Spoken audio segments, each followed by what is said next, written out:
So today we've got another BMW, and despite the key that looks like it's for a car, it's not actually for a 3 Series. It's actually for a 2021 BMW R1250 GS HP. It's got all the right letters and all the right numbers in all the right places, especially the 5. It's the new 1250, which means that it has the shift cam, the technology that's revolutionizing an old engine, technology that BMW didn't invent. They just gave it a fancy name. But nevertheless, it might be controversial, but there's no doubt it's a great engine. What else? It looks absolutely beautiful. It's in the traditional BMW colors, just like the XR in last week's video. So again, we're running the awesome BMW crew today. This one also has the Akrapovic exhaust with the carbon tip, this time with 2 holes. I'm told it's not the full system, but I'm not sure if I believe it, because these headers look absolutely beautiful. They're sort of chrome, titanium, they're bluing, and it's practically brand new. I don't know if you can see the oil there, but it's still practically brand new. I love the wide frame, the black subframe. It also has the electronic suspension, and obviously it's a GS, so it misses leg day. It's got these very skinny fork legs, but that's because it's got a shock and a clever linkage, and it works absolutely brilliantly. The other cool thing that I always like about GS's is the radiator, because it's like a dirt bike. It's got the split radiator design, one on each side of the linkage here. You might also have noticed the wheels. You're gonna have to excuse my babbling, because this is a one take, which means we're doing absolutely no cuts in this video. Just one long video, which is extremely difficult for me because I love editing, and this means I can't. But these wheels are awesome. I love the bronze color. I think it ties together the traditional BMW colors very nicely, and I absolutely love spokes on an adventure bike. I think they should all have to have that. What else can we talk about before we get on and go for a ride? It's also got a shaft drive. Along with the Boxer engine, I've never ridden a bike with a Boxer. I've also never ridden a bike with a shaft drive, so that's very new. And how many bikes can you get today that actually have a center stand with a nice squeak too? That's a good noise. It looks amazing. They look like a brilliant pair together. So why don't we put the key in here, because it's actually keyless start, so we don't need that. And all we have to do is push this button to turn the ignition on, and you can see the beautiful display light up.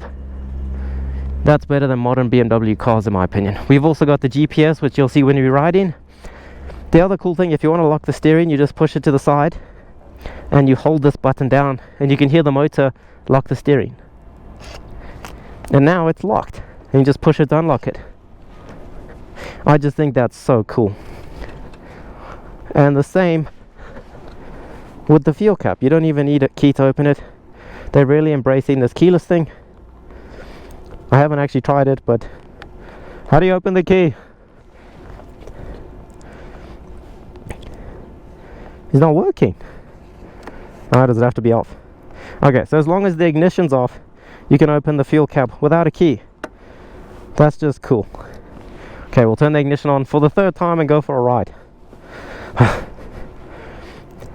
So now we can hear, I should probably put the stand up, but then we can hear the Akrapovic.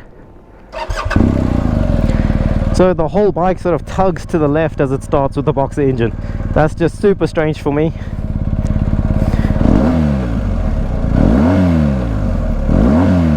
Nothing fancy, no popping, but we are in road mode. There's 4 modes, I think, and it's just silky smooth. If you told me that I was riding a rotary, I would actually believe you, because that's kind of how the engine feels. It feels like it's rotating rather than pulsing or going up and down because of the configuration. It's very strange, and the suspension's very strange too.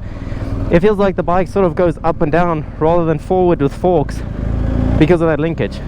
If you've ridden enough bikes, you'll know what I'm talking about, but it's a very strange feeling.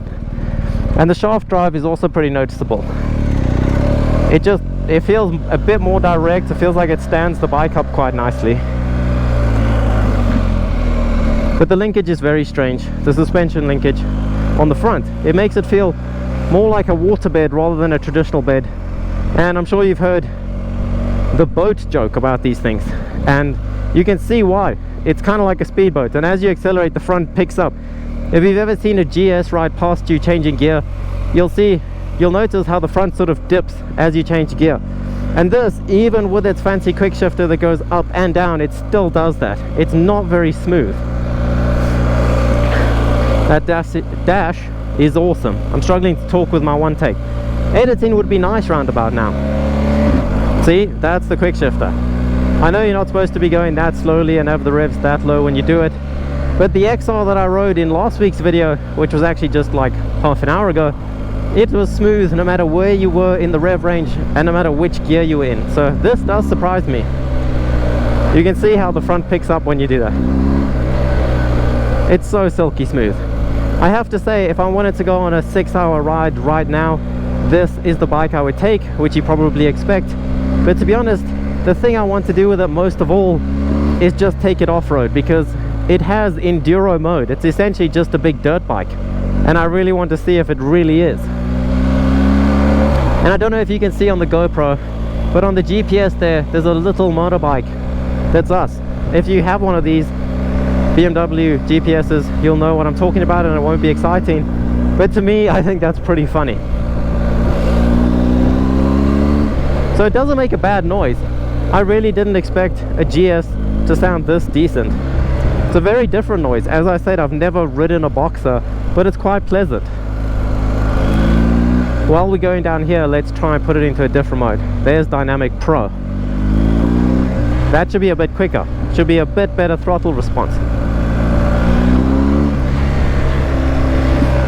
It corners so nicely, and when you're doing tight maneuvers in a parking garage, this actually turns around easier and feels lighter than the XR. I don't know if it's just because the weight's lower down with this engine, I don't know what it is, but the turning circle and the weight distribution is just amazing.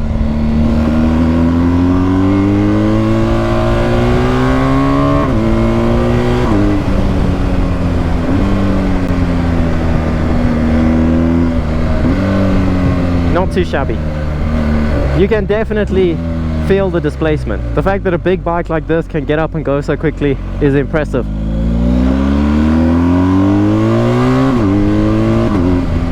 That's a good noise. I wouldn't expect to say a Boxer makes a good noise, but it really does, despite being a Subaru fan. So there's a lot of switchgear, a lot of buttons on these handlebars. A lot of them are exactly the same as the XR was. We've got the mode button, we've got the heated grips for when it gets too cold for me. But then we've got a menu button, we've still got ABS buttons. We've got our suspension setting buttons. Are we looking out for potholes because this is a bad road? I assume that's brights. We've still got traction control, which is very cool. I can't believe that this is the first time I've ever ridden a BMW, and now I've ridden two in one day. That just blows my mind. Cruise control on the bike was a lot of fun. To be able to sit at whatever speed you want, and it just does it effortlessly, it's pretty cool.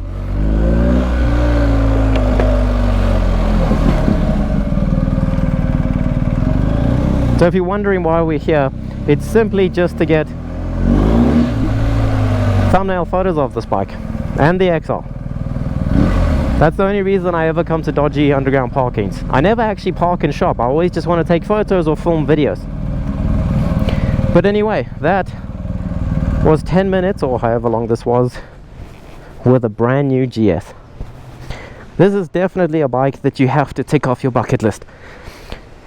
This is almost as iconic as something like a Hayabusa. Obviously not in the same category, but they're as iconic.